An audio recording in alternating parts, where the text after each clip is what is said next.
one of my goals, the first one, is let's bring a lot of our government out of the 19th century. You keep reading, oh, we've got a good thing, let's don't change it.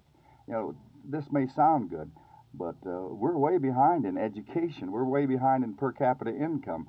In high school dropouts, we're 42nd in the nation preventing them. And so let's face up to the realities. I want to get more people involved, and I want to break the shackles of the lobby group that have controlled this state for too long. You know what our problem is? We've had too much political inbreeding, and when you have it, you have the weak, ineffective government that's not responsive to people. That's our problem.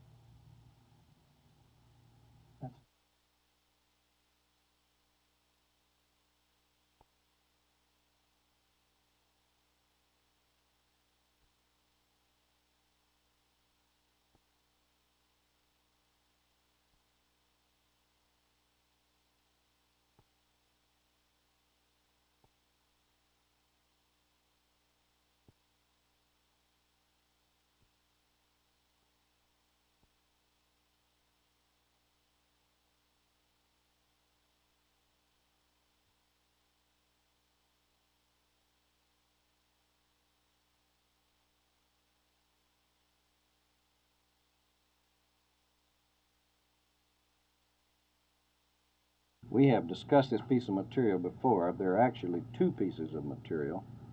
One that I have picked up in Grand Prairie and Irving, which has a copy of an ad from Incipia Dallas magazine, and then it reproduces this ad and says, what has the judge told you?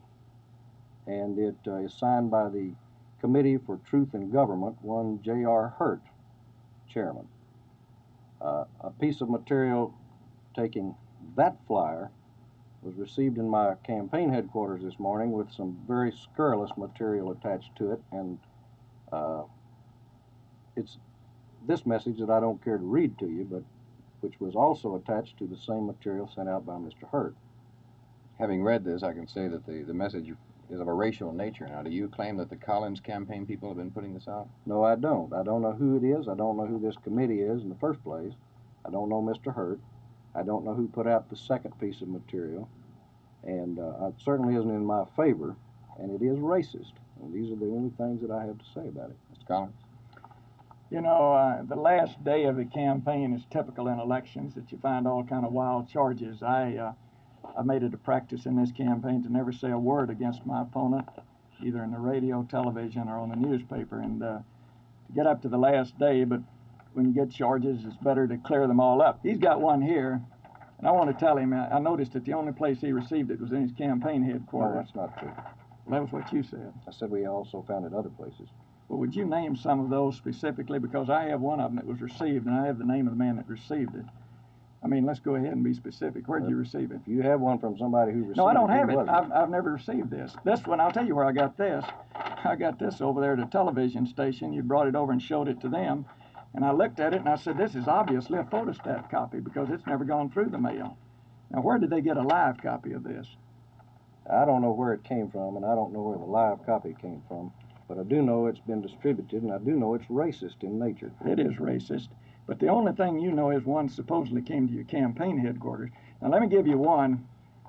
What they're doing, the opposition, in the last days of the campaign is making a very strong play for the Negro vote. And I do this specifically. You did send this one out, didn't you? Yes, I did. Now, the man that received this is the Reverend David E. Bishop, who lives at 215 South Marsalis. He brought this to my office about an hour and a half ago, and he said, I received this. He said, I live in box number 440.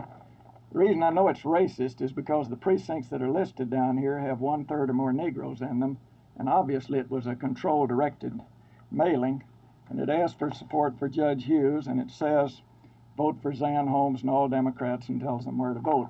And of course, Zan Holmes is highly respected by all of the Negroes, and you're trying to get them to vote. There's nothing racist about that piece of material, I'll tell you for sure. Well, the words up here, a Democrat who believes in justice and equality for all, yes, is to stress an appeal to the Negroes.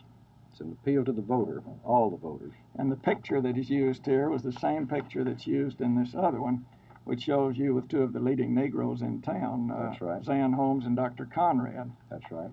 And you sent it only to the Negro boxes. Why did you send it only to the Negro boxes? Because I think that the Negro voter here and the Negro community understands and values the endorsement of Dr. Conrad, who they think very highly of.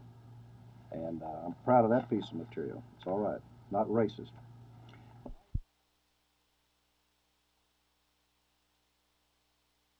I think the main thing I'm talking about is his record, that he has no legislation whatsoever in his record for the good of the people.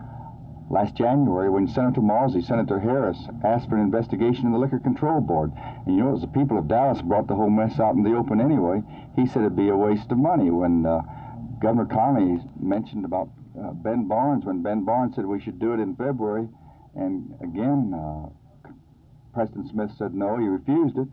Governor Connolly said he was derelict of his duty not to do it. So I think this points up to it when a rotten mess like that is on hand down there and nothing's done about it. Well, I haven't paid any attention to the criticism that my opponent has thrown at me because I don't campaign in that manner. I campaign on my own qualifications and record and not on the demerits of an opponent. I can't see that this would better qualify me. Insofar as being part of the establishment is concerned, I am proud to have been a part of the constructive progress we've made in the programs of education, welfare, good roads, and other tourism and things like this, and other programs that are good for the people of this state. Well, he's had 1 year of experience 18 times. He's been a movie operator. I have an attorney background, legal background. 70% of the governors since 1876 have had this kind of experience. He has no experience that I know of in public office, but if I've discussed it, it's been at a minimum only when people ask me about it. I think if Mr. Nixon runs very strong in the state, it's going to help me. I'm going to have some coattail effect. I don't think it affects it at all. I've said all along that the people of this state are intelligent enough and they're familiar with the voting processes enough whereby they can determine in their own minds who they think will do the best job, whether the candidate is a national candidate or a state candidate.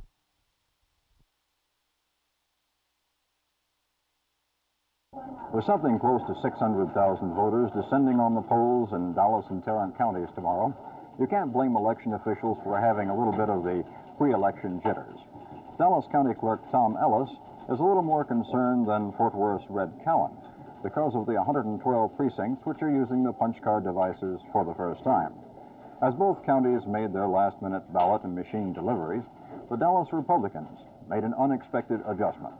Teal Salon covered their activities.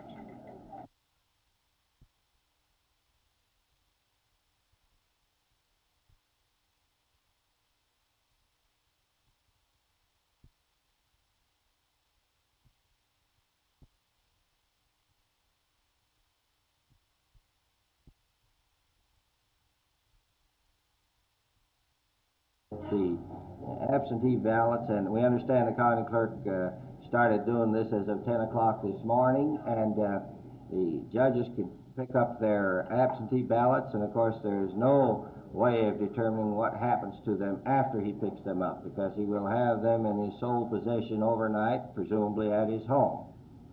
One of the things that concerns us about this procedure is that almost all of the election judges are Democrats.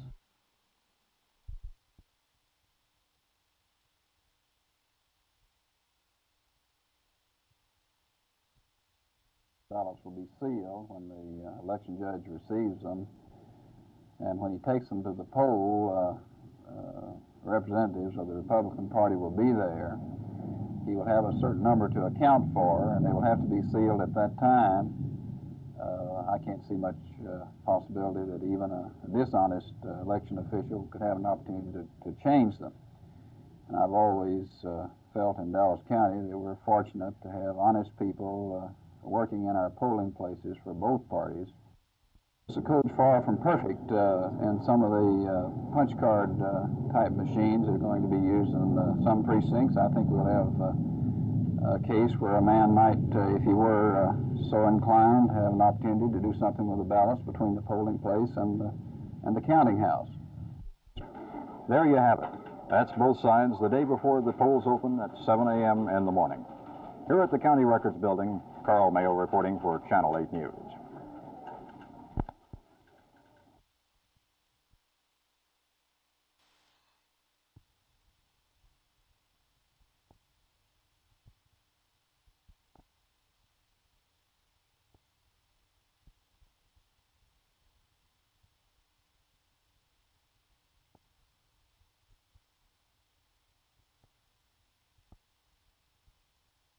does not settle the Dog Willis question, because for one thing I would like to leave with you see, they did not find the weapon on the man until he got to the hospital.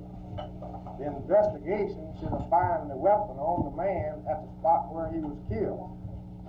And this is a question that's running through many people's minds, and this is why they suspect something under the table from the police. Mr. Gaskin, I'm going to have to interrupt you at this point.